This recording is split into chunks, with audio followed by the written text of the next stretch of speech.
सोलापूरची लोकसंख्या 10 लाख, मात्र बसेस धावतायत फक्त 14. पालिकेच्या सर्वसाधारण सभेत परिवहन उपक्रमाचं पितळ उघडं पडलं.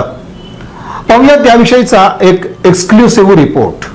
सोलापूर शहरासाठी विमान सेवेचा आग्रह धरत असताना 10 लाख लोकसंख्येला बस सेवा देखील उपलब्ध नाही, हे पितळ पालिका सर्वसाधारण सभेत उघडं पडलं. संबंध सोलापूर शहरासाठी फक्त 14 बसेस चालू असल्याची बाब प्रशासनाच्या वतीनं स्पष्ट करण्यात आली. यावर काँग्रेसचे गटनेते चेतन नरोटे आणि शिवसेनेचे गटनेते अमोल शिंदे यांनी खंत व्यक्त केली. याचबरोबर या 14 बसेससाठी 100 कर्मचारी कार्यरत असल्याचं देखील समोर आलं. एकूणच यातून परिवहनची दुरवस्था प्रकर्षाने दिसून आली. स्मार्ट सिटी योजना राबवणारे शहर म्हणून सोलापूरची गणना होत असताना इथे सामान्य नागरिकांसाठी सार्वजनिक वाहतूक व्यवस्था नाही, हा विरोधाभास शहर विकासाच्या दाव्याला उभा छेद देणार आहे. पालिकेच्या सभेत परिवहनचा विषय निघाला म्हणून सोलापूरकरांना भेडसावणारी मुख्य समस्या चर्चेला आली. त्याच्यामध्ये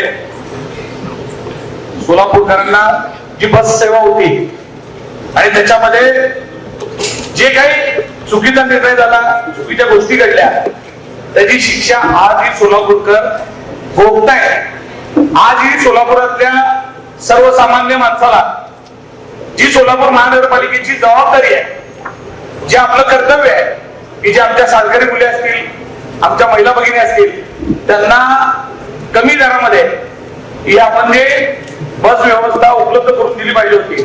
पण त्यावेळेस या बस प्रकरणामध्ये जे काही नुकसान झालं, त्याच्यामध्ये जे अग्रीमेंट झालं, त्याच्यामध्ये जे जे दोषी अधिकारी असतील, मी तर म्हणतो की ज्या लोकांनी यामध्ये साहेब अभिप्राय दिला त्याही लोकांना, म्हणजे मनपाचे कर्मचारी जरी नसले तरी आपण त्यांना सल्ला देण्याकरता हजारो रुपयाची फी अदा करतो.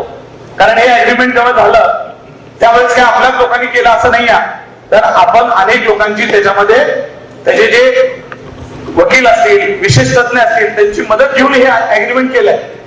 तर आपण त्यांच्यावर काय कारवाई करण्याचा प्रस्ताव आणतोय का? आर्बिट्रेशन मध्ये गेल्यामुळं आयुक्त साहेबांनी सांगावं की आपल्याला ह्या प्रकरणामध्ये किती रुपयाची आपल्याला कोर्टाने आदेश केला की ते पैसे आपल्याला अदा करावे लागले. हे जरा सभागृहाला कळू द्या की या केसी प्रकरणामध्ये सोलापूर महानगरपालिकेचा आर्थिक किती नुकसान झालंय हे सोलापूरकरांना कळावा. यासाठी आयुक्त फक्त आधारा सांगा, मी काय जास्त बोलत नाही. 21 कोटी 31. बघा, खर तर सोलापूर महानगरपालिकेच्या परिवहन समितीच्या ज्या बसेस होत्या, त्या बसेस मला वाटते JNUR जी केंद्र सरकारची योजना होती, तत्कालीन जे काही आपले या सरकारमध्ये लोक होते त्यांच्या मदतीनं ती आपल्याला योजना मिळाली. ती योजना मिळत असताना 100 पेक्षा जास्त बसेस मिळाल्या. मला वाटतं शिंदे साहेब त्यावेळेस त्यांची मदत मोठ्या प्रमाणात झाली. आणि इथं मी जाहीर सांगतो की ज्याला सोलापूरकरांनी खूप डोक्यावर घेतलं असा आयुक्त गुडेवार साहेब या गोष्टीला जबाबदार आहेत, हे जाहीर सांगतो. कारण आपण मोठी पोस्ट म्हणून त्यांच्याबद्दल बोललो नाही त्यांच्याबद्दल, पण खरं तर त्यांची जबाबदारी तितकीच जबाबदारीची होती. खरं तर या विषयामध्ये त्यांना सुद्धा दोषी धरलं पाहिजे. कारण काय, गुडेवार साहेबांचा आपण एकीकडे दुसऱ्या पद्धतीचा चेहरा दाखवला गेला, पण खऱ्या अर्थानं त्यांनी जे टेक्निकल चुका केल्या आणि त्याच्यामुळं आज ही सोलापूर महानगरपालिका जे काही भोगती आहे, किती कोटीचं नुकसान, मला सांगा त्या 51 कोटीमध्ये सोलापूरच्या विकास कामाचे किती कामं झाले असते. आज नगरसेवकांना पैसे मिळत नाहीत, सोलापूरचे रस्ते खराब आहेत, ड्रेनेज लाईन खराब आहे, आपल्याला कर्ज काढल्याशिवाय आपण कोणतीही योजना करू शकत नाही. आणि आपल्या हक्काचे पैसे फक्त आपला ढिसाळ कारभार आणि नियोजन शून्य असल्यानंतर जर आपल्या एवढ्या मोठ्या प्रमाणात जर महापालिकेचं नुकसान होत असेल तर या गोष्टीचं गांभीर्य कुणावर टीका करण्याचा विषय नाही आहे. सभागृहांनी हे सांगितलं पाहिजे की यापुढं असे कोणतेही करार असतील, अशा कोणत्याही गोष्टी करत असताना ज्या लोकांचा आपण सल्ला घेतोय, ज्या लोकांची आपण मदत घेतोय, त्यांनाही या गोष्टीचा जबाबदार धरून त्या गोष्टीचा हे करावा.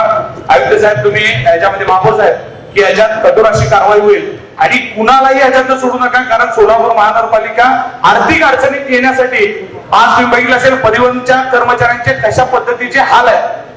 त्यांच्या घरात अन्न नाही, कामाला जाता येत नाही, अशा परिस्थितीत अर्धे कर्मचारी मेले, ही परिवहन व्यवस्था नाही आहे. बसून आहे आणि एकीकडे लोकांना सुविधा नाही, या सगळ्यामध्ये आपण कठोर अशी कारवाई करावी आणि एकालाही सोडू नये अशी मी महापौरांना विनंती करतो. आज 14 बस चालू होता आजच्या दिवसाला, काल 16 होते, आज 14 आहे. महापौर साहेब, शहराची लोकसंख्या काय, कसं विचारले जावं, कसं हे सगळं व्हावं, त्याचा विचार आपण सगळ्या सभागृहात करा.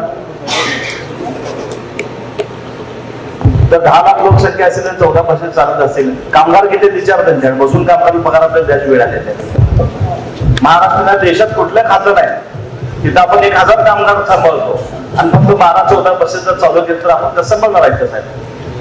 किती कामगार आहेत त्यांच्याकडे, किती आहे कामगार किती सांगा.